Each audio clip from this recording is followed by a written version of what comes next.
vivons, et c'est nos discussions depuis hier que nous avons commencé ce congrès, nous vivons un moment où les solidarités sont questionnées. Ces solidarités, elles sont même mises en danger par des ressources insuffisantes. De manière liée, le modèle non lucratif est lui aussi questionné par une mise en concurrence désinhibée, notamment avec le secteur marchand. Or, depuis la Seconde Guerre mondiale, une forme de compromis existe entre des autorités publiques qui organisent l'action sociale et des associations qui mettent en œuvre, qui mettez en œuvre cette action sociale tout en ayant une autonomie de projet, une autonomie de pratique. Il en a été question encore à l'instant. Et ce compromis, il a permis des avancées considérables.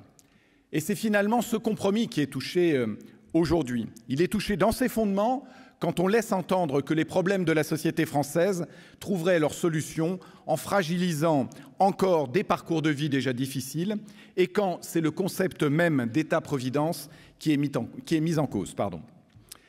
Il semble d'ailleurs que l'on passe sans discussion de la théorie à la pratique avec une nouvelle réforme de l'assurance chômage sans que la dernière ait même été évaluée. Avec la généralisation des 15 heures d'activité pour les allocataires du RSA sans réels moyens dédiés d'accompagnement, ou encore avec la remise en cause annoncée de l'article 55 de la loi SRU. Tout cela laisse entendre, pour parler simple, qu'il y a trop, avec plein de guillemets, trop d'assistés. Or, si les abus sont condamnables, je ne connais personne qui recherche un accompagnement pour soi-même ou pour un proche et qui s'exclame « Surtout, surtout, ne m'accompagnez pas, je ne veux pas être un assisté ». Car l'assistanat qui est dénoncé, c'est toujours l'assistance à l'autre, jamais la sienne. Et l'autre, qui est-ce? L'autre, c'est le pauvre, l'étranger, le différent de soi, le couple de salariés en déficit dès le 15 du mois, la mère célibataire qui se débat au quotidien, la personne âgée isolée avec trop peu de ressources, la personne en situation de handicap qui ne peut pas acheter un fauteuil, celle qui ne peut se payer des soins mal remboursés, le mineur qui doit être protégé et qui est sans solution, l'étudiant qui ne mange pas à sa faim, la famille qui dort dans la rue. Ce qui est rarement mis en cause,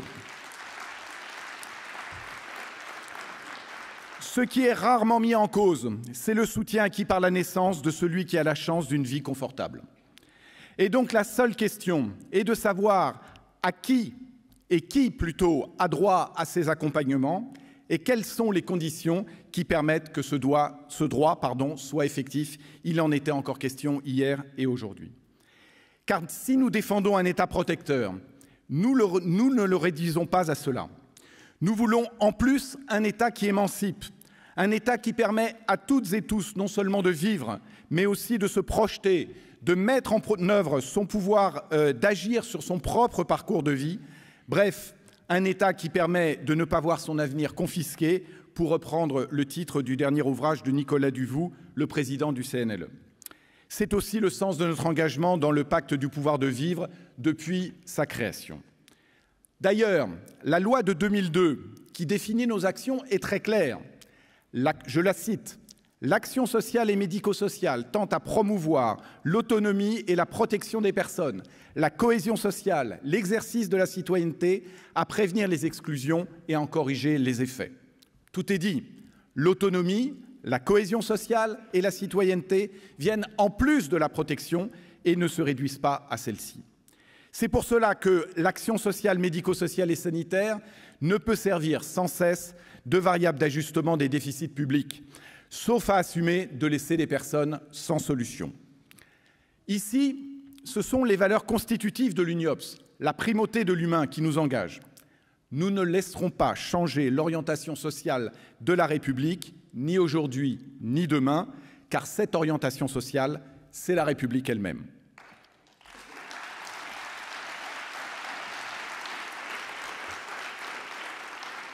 C'est la raison de notre mobilisation résolue quand le Parlement a voté des mesures s'apparentant à de la préférence nationale, mesures censurées depuis par le Conseil constitutionnel. Cet écart est d'autant plus condamnable que les termes du débat ont fragilisé l'état de droit. Nous prenons aussi ce chemin, car ce mandat que nous recevons, que vous recevez des autorités publiques pour agir en leur nom, ne se résume pas à un statut d'opérateur auquel on voudrait nous cantonner. Si nous revendiquons d'opérer les politiques publiques, ce mandat vaut aussi pour dire les dysfonctionnements, pour dire les insuffisances, pour dire les manques et pour proposer des améliorations possibles. Nous refusons ainsi un rôle de sous-traitant docile pour lequel le moins-disant vaut toujours mieux que le plus offrant.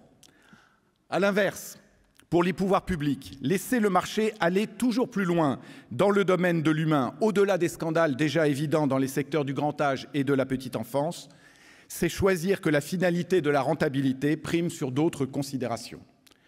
Ce choix vient enfin de ce que nous vivons, le temps des incertitudes et des transitions, avec la pandémie, avec le changement climatique, avec la guerre à nos portes, avec le terrorisme qui attaque les fondements des démocraties. Ces incertitudes nous ramènent à notre condition humaine, faite de vulnérabilité généralisée tout au long de la vie. Et en plus, des crises qui laissent présager un possible retour à l'état d'origine, et c'est le terme même de crise, nous vivons plus que des crises finalement, un moment de transitions multiples qui sont assumées tout ensemble, des transitions qu'il faut prévenir plutôt que de les subir. Face à ces sujets de nature différente, la question est toujours la même. Des tentatives de sauvetage individuelles sont-elles plus efficaces pour nous-mêmes et nos proches que des protections collectives? Robert Laforgue le disait tout à l'heure. Et c'est là précisément que ces débats très généraux nous ramènent au cœur de notre action d'acteurs des solidarités. Michel Rocard, lorsqu'il présentait la création du RMI en 1988, le disait ainsi: « La solidarité n'est pas la bonne conscience de la modernisation, elle est la condition de sa réussite. » Alors, pour faire face aux multiples enjeux qui sont devant nous, la solidarité n'est pas un but, la solidarité est un moyen, le moyen d'une société solide, car solidaire. C'est ainsi que nous sommes le ciment de la société. Et comme tout ciment, s'il se fissure, le risque est grand que l'édifice entier se délite. L'action sociale, médico-sociale et sanitaire n'est donc pas un supplément d'âme d'une société charitable, ce qui est déjà beaucoup. C'est la matière vivante, résolue et engagée qui permet à chacun de s'épanouir, de progresser, de se rencontrer, de faire société avec une mutualisation des risques et des solutions quand l'accompagnement devient nécessaire. C'est cela, agir pour tous, être proche de chacun. C'est cela, cette fierté de prendre soin et d'être engagé qui sont au cœur de notre congrès. Et à ce titre, je veux m'adresser un peu solennellement, au nom de l'UNIOPS, au nom de vous toutes et tous, aux professionnels qui s'interrogent sur le sens de leur métier. Si vous êtes parfois découragés, si vous avez le sentiment justifié de manquer de reconnaissance, si vous avez parfois l'impression de ne pas assez faire, voire de mal faire, sachez que le geste, l'action, l'attention, le sourire, la démarche d'écoute que vous engagez, même furtive, même si cela ne dure qu'un instant, sont bien souvent un moment qui dure des heures, voilà une journée entière, pour celle ou celui qui le reçoit. Et que grâce à cela, vous participez à réparer le monde. Nous le savons ici, sans nos associations, fondations et mutuelles qui mettent en œuvre les politiques publiques pour le compte de l'État et des départements, il n'y aurait simplement pas de politique publique. Et sans professionnels, tous les schémas sanitaires, tous ceux de l'autonomie, ceux de la protection de l'enfance, de la petite enfance, de la lutte contre l'exclusion, de l'hébergement, du logement accompagné, ceux visant le lien social ou l'accompagnement socio-judiciaire resteraient à l'état de schéma sans mise en œuvre, laissant des millions de personnes sans solution. C'est pour cela que l'UNIOPS s'est engagée afin que les salariés de nos secteurs obtiennent une juste reconnaissance de leur métier, dont tout le monde dans le débat public convient de leur caractère essentiel et dont chacun voit l'évidence quand il a besoin de leurs compétences.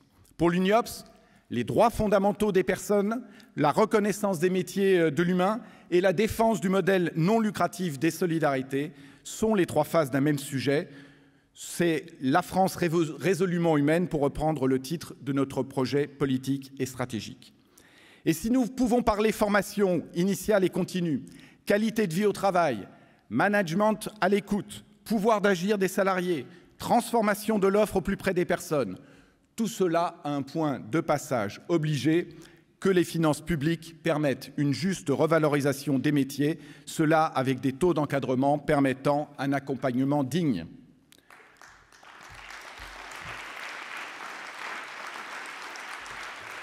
Nous nous sommes prononcés en faveur d'un cadre conventionnel rénové, permettant plus de fluidité et des revalorisations de carrière. Mais après 2 ans d'échecs collectifs depuis la conférence des métiers de février 2022 et dans le nouveau calendrier qui nous a été rappelé tout à l'heure par les 2 ministres qui sont intervenus, il faut maintenant que l'État et les départements jouent carte sur table. Et donc je vais vous poser des questions. Oui ou non, veut-on que les revalorisations déjà annoncées soient entièrement versées, celles pour les inclus du Ségur, pour lesquels il manque de nombreux financements, pour l'augmentation équivalente aux 3 points d'indice de la fonction publique, pour la reconnaissance des astreintes pour les bas salaires? Oui ou non?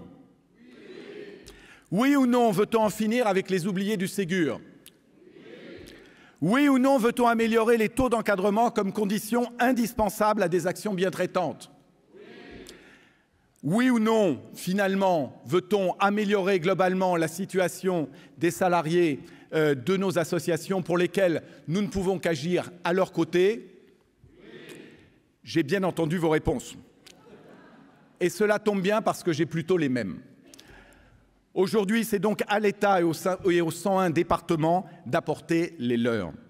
Nous connaissons les difficultés budgétaires du pays, mais nous connaissons aussi la réalité des situations que nous sommes souvent seuls à porter concrètement. Les outils partenariaux ne fonctionnent plus. Nous avons soutenu la mise en place des CEPOM comme cadre de progrès, sauf qu'aujourd'hui, ce ne sont ni des outils de création de places, ni des outils de prévision budgétaire. En effet, ces CEPOM ne sont que rarement des contrats, au sens de 2 parties aux responsabilités concordantes et aux engagements réciproques. Ils ne sont pas pluriannuels, avec les reprises d'excédents. Les objectifs sont imprécis et les moyens pas en adéquation. Ils ne tiennent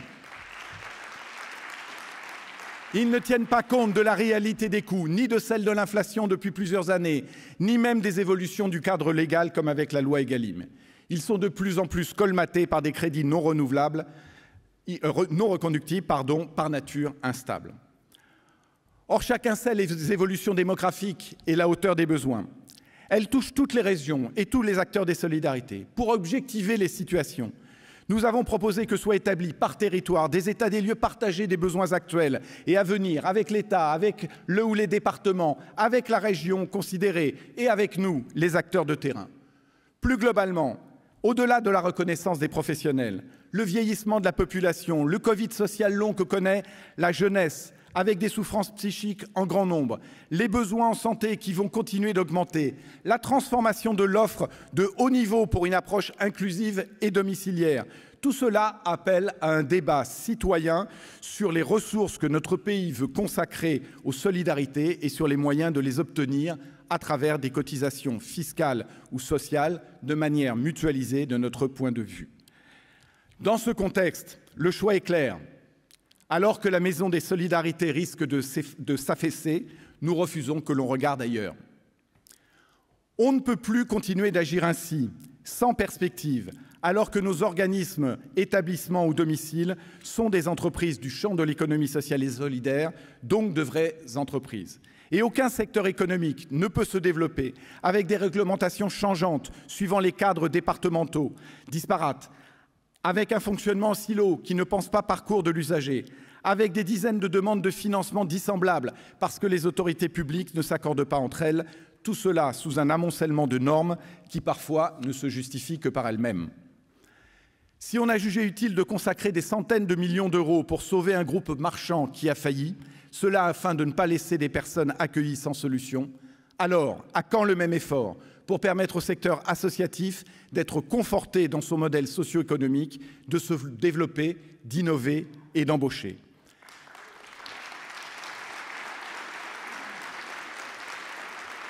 Ne rien faire, c'est choisir de privilégier le développement du secteur marchand, qui a d'autres ressources par ses actionnaires et agit par nature en direction d'une seule partie de la population ou pour les seules actions qui jugent rentables avec des gains non régulés. Repousser sans cesse ce débat, c'est admettre de fait, suivant les moyens individuels des familles, suivant les territoires, que certains accompagnements ne se feront pas. C'est décider de laisser les bénéfices au secteur marchand qui accompagne les cas les plus faciles et la responsabilité de l'accueil indifférencié au secteur non lucratif ou au secteur public quand il existe. Alors de 2 choses l'une, soit il y a comme objectif que les finances publiques permettent à terme de répondre aux besoins. Et nous sommes prêts à y travailler, de manière responsable. C'est pourquoi nous réclamons la mise en place du comité des métiers voulu par Jean Castex comme garant de l'ambition annoncée le 18 février 2022. C'est aussi pour cela que nous demandons un travail sérieux sur les propositions du livre blanc du Haut Conseil du travail social, Mathieu Klein en parlait à l'instant, remis à 5 ministres au mois de décembre, sans aucun retour depuis. C'est pour y parvenir que nous pensons nécessaire d'avoir le débat citoyen responsable dans le pays que j'appelais à l'instant de mes vœux, et pas seulement des conférences des financeurs sans transparence. Soit c'est ce choix-là, soit il y a d'autres priorités qui sont décidées par les responsables publics, et c'est parfaitement leur droit de le faire. Mais alors, ce n'est pas à nous seuls, acteurs associatifs bénévoles, directrices et directeurs, qui font avec les moyens que l'on nous donne de porter le poids moral et légal de ne pas accueillir ou de mal accueillir l'ensemble de la population. C'est aux responsables publics de dire aux citoyens « Non, nous ne pouvons pas payer mieux cette aide-soignante ou cet éducateur spécialisé. Oui, nous assumons alors le manque d'attractivité, voire la fuite du secteur, ainsi que la baisse des budgets en euros constants qui fait que ce mineur victime de violences intrafamiliales, votre mère isolée ou votre enfant en situation de handicap n'a pas de solution d'accompagnement à moins de la payer vous-même. Car enfin, c'est bien de cela qu'il s'agit et qui mine profondément la société française. Je veux parler de la différence sur laquelle nombre d'intervenants ont parlé ces 2 derniers jours entre les droits proclamés et les droits effectifs. Robert Badinter disait que nous ne sommes pas, et ça a été rappelé là aussi hier, nous ne sommes pas dans le pays des droits de l'homme, nous sommes dans le pays de la déclaration des droits de l'homme. Nous déclarons beaucoup et nous faisons moins que ce à quoi nous nous engageons. Que l'on me comprenne bien, la France est un beau et généreux pays. Y vivre est une chance comparée à la grande majorité des situations sur la planète. Mais laisser faire la distorsion de l'offre dans le champ social et médico-social, comme elle sévit trop dans le domaine sanitaire, c'est choisir de fait ceux qui sont assurés du respect de leur dignité de la naissance au grand âge et ceux qui vivront une instabilité permanente. De plus, savoir que l'on a le droit, pour soi-même ou pour un proche, à un accompagnement et se rendre compte qu'il ne peut pas être mis en œuvre participe beaucoup au repli sur soi et au délitement de la société dont certains tentent de profiter. Combattre les populismes, ce n'est pas proclamer des droits. Combattre les populismes, c'est les rendre réels, effectibles et sensibles au quotidien. Ainsi, l'UNIOPS s'engage fermement pour que les droits proclamés soient effectivement ressentis et vécus par tous nos concitoyens. Et si bien sûr nous pensons dans le secteur de l'autonomie qu'une grande loi sans cesse repoussée, clarifiant les financements, les compétences et la gouvernance est toujours nécessaire, nous prenons comme un pas en avant la mise en place des services publics départementaux de l'autonomie qui devront faire vivre ces droits effectifs concrètement sur tous les territoires et nous y veillerons particulièrement. Enfin, pour conclure, il faut aussi, en toute franchise, que l'on se parle un peu de nous-mêmes. Le secteur non lucratif ne peut rester figé dans ses modes de représentation. Une certaine cacophonie et une perte d'énergie ne permettent pas de porter une parole forte et reconnue.